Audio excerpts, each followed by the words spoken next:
Maybe try over to the right a little bit more where that last one hit it.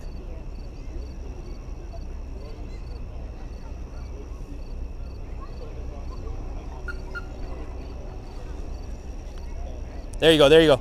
There you go. Bring it in, bring it in, bring it in, bring it in, bring it in. I caught one, I caught one, I caught one. Nice. All right, there's your bluegill. Hi. I won't touch I it. think yours is a little bigger than mine. Ah, mine's bigger than his. You won, you won. I won. All right. Anybody want to kiss it? No. No? Oh, okay. Well, I guess he's going back then. Ah! Hold on, we got it. Wait, wait.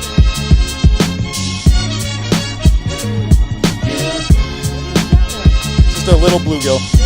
And when these are very spiny, like they can actually hurt you. So what you have to do when you pick up, they bend down that way. So if you do that, then you can hold it.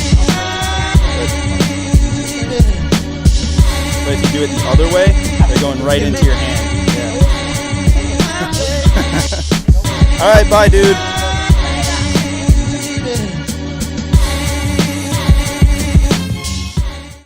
Okay, it's gonna be all about panfish and all about numbers. You've seen me struggle to catch bass here at the Harlem Meer, but it's quite easy in my experience to catch your bluegills, pumpkin seeds, the occasional crappie, the occasional green sunfish. I've actually never caught a perch here, so that would be spectacular. I've decided in the ride down on the subway that I'm going to do a point system. So in the time I'm here, I'm going to try to get up to 25 points. And the point designations are based on how frequently I catch the different species as I'm pan fishing here. So bluegill are going to count for 1 point. Pumpkin seed will count for 2. Crappie, we're going to bump that up to 4.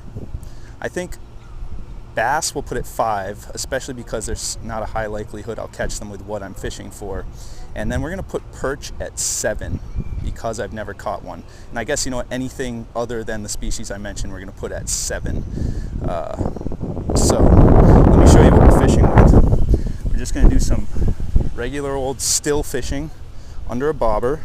Not the end of the bobber. This is called a panfish magnet. That's the brand name on a panfish magnet jig. That's this. And then we're going to tip it with some power bait. These are called crappie nibbles. But in my experience, you catch more bluegill than crappie with them, at least here. So that's what we're going to do. We're going to cast it out, and I'm thinking stuff's going to happen pretty quickly.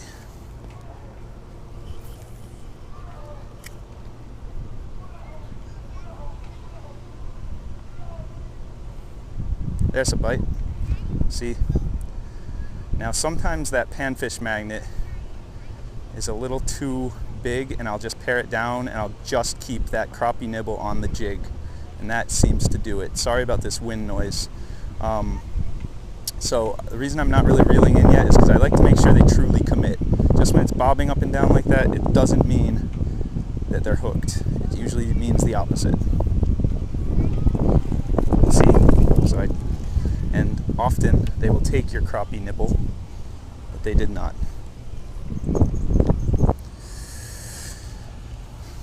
Alright, I'm going to try one more time with the panfish magnet on, and then we're just going to go straight to these nibbles, kind of make the profile a lot smaller. Alright,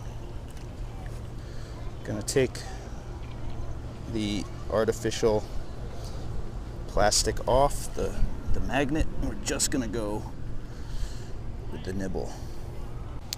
Alright, they just keep stealing my crappie nibbles, so I've switched to these Gulp floating salmon eggs.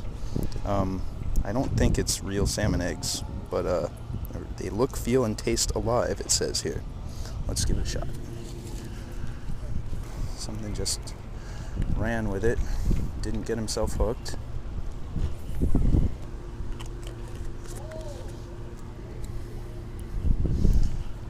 Don't think I've ever caught anything on these pink things, but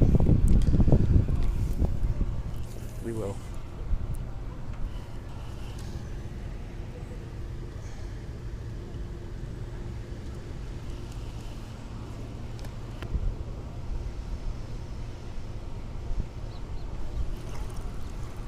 there's something. Tiny bluegill.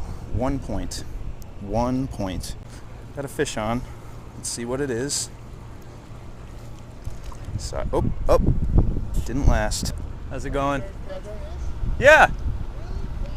Yeah.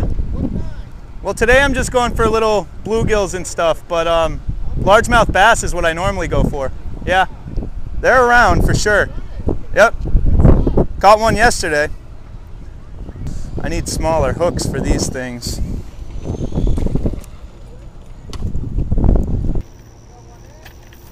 Maybe I'll switch. I don't think I have smaller hooks, but maybe I'll switch to a smaller bobber. Maybe it's that resistance of the bobber that spooks them. And try that next. Of course, then I won't be able to cast as far because it's not as heavy. Let's try a lighter bobber.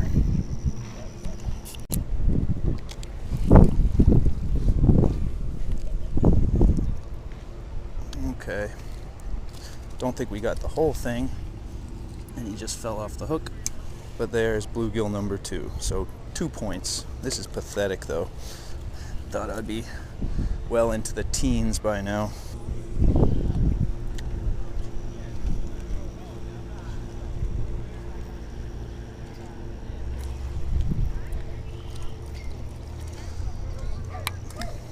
Doesn't count.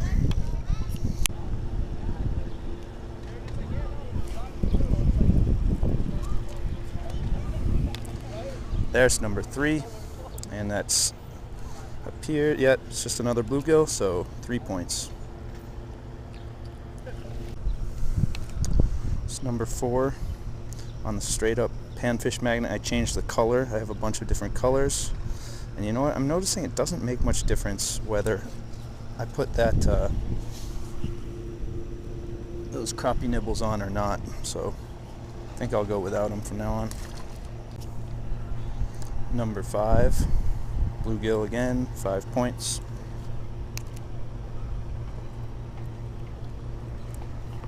Number 6, 6 points, bluegill. There is number 7, I believe. Ow, 6 or 7. Bluegill, of course, 7 points.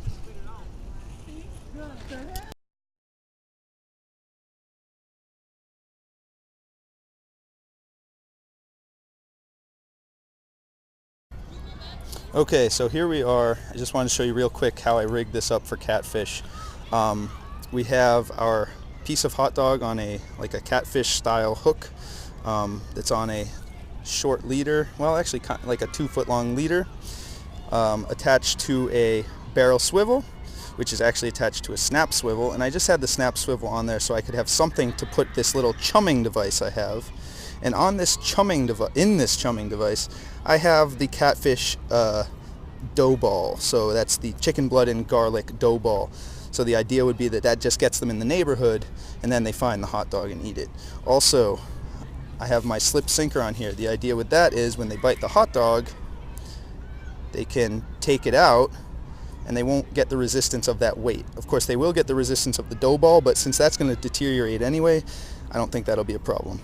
Okay, we're going to cast it in just a second. Okay, my friends tell me cast as far as possible straight across from this point, so it's pretty deep here, and they seem pretty confident that I'll be able to catch something quickly. Okay, so I lost a really crappy reel I brought out. Wasn't doing it for me. In fact, it wasn't even working. So I actually made a makeshift kind of cane rod out of this, also a broken bait casting rod that I slammed in the car door. Bluegill. Oh, look at that is crazy. Hey, your phone died just now. Oh. See you later, little buddy. So, that was amazing. Yeah, I won't slap you with the fish hand. Okay, that's our 3rd little bluegill. My 3rd one.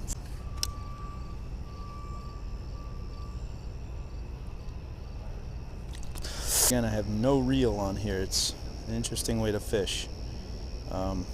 Just my broken down rod and some line tied onto the end of it with a float, under the float. is a little hook with a little salmon egg, or fake salmon egg.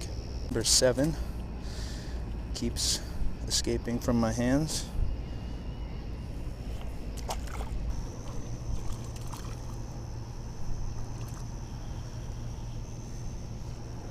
Bluegill.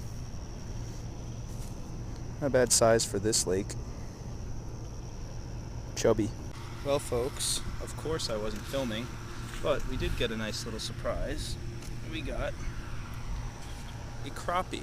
That is a crappie on the cane pole on that little one of those little salmon eggs. I changed locations and it didn't take long. Nice. I mean, that's a good eating size crappie. Of course, we're just going to throw it back, but not bad. So I'm not even wearing my chest mount at the moment, but pretty little black crappie. We're just going to do a little release on him. Try not to, whoa! Try not to drop my camera into the water. Whoa! Ah! It's that spot. The park still has not fixed that spot where the water freaking electrocutes you. I'm not even joking. It seemed like the fish swam away fine, but jeez. Oh, we are gonna let her go? I don't wanna Come on, Mom. What? Alright. So should we go pink or yellow? Pink. Alright. You do. I'll give you 30 seconds. Uh-oh, it's a challenge. It's a 30-second challenge. Here you go.